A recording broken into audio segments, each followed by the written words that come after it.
বন্ধুরা, আজকে রান্না করে আমি ট্যাংরা মাছের তেল করছি। কই তেল হয়? এটা ট্যাংরা মাছের তেল।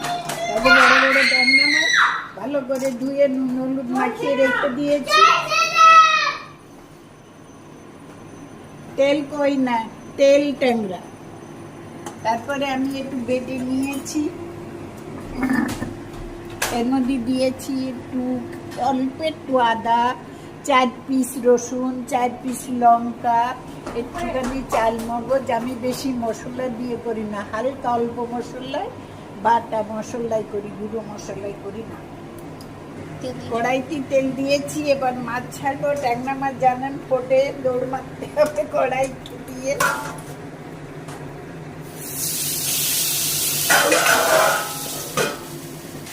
বন্ধুরা, ট্যাংরা মাছ তো আগলা রেখে ভাজা যায় না, ঢাকা দিয়ে দিয়ে ভাজা, ওই জন্যই ভাজাটা হয়ে গেছে। ঢাকা দিয়ে ভাজিয়েছি, এবার তুলে নিচ্ছি।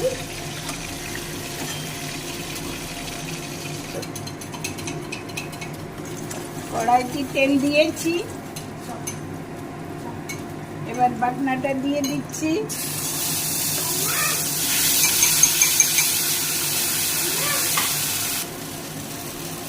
নুন দিয়ে দিচ্ছি, হলুদ দিয়ে দিচ্ছি, একটুখানি কাশ্মীরি লঙ্কার গুঁড়ো দিচ্ছি। এবার কষে নিচ্ছি।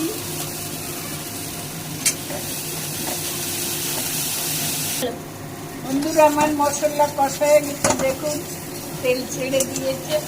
এখন মাছ দিয়ে দিচ্ছি মশলার ভিতর। মাছ নাড়ব না, এবার জল দিয়ে দিচ্ছি।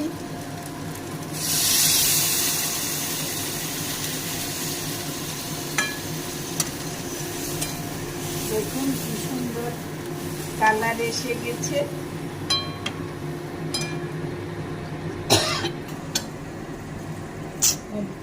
বন্ধুরা, আমার রান্না কমপ্লিট। কটা কাঁচা লঙ্কা দিয়ে দিচ্ছি উপরে, একটু কাঁচা লঙ্কার গন্ধটা না খুব সুন্দর লাগে।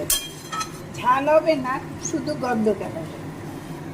রান্না কমপ্লিট হয়ে গেছে, আমি নামিয়ে নিচ্ছি। দেখুন কালারটা কি সুন্দর হয়েছে, এই দেখুন।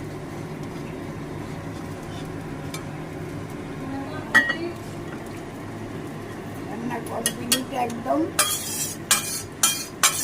কাছে যদি থাকেন তাহলে একটু খাওয়ায় দেখাতাম যে কিরম টেস্টটা কি হয়।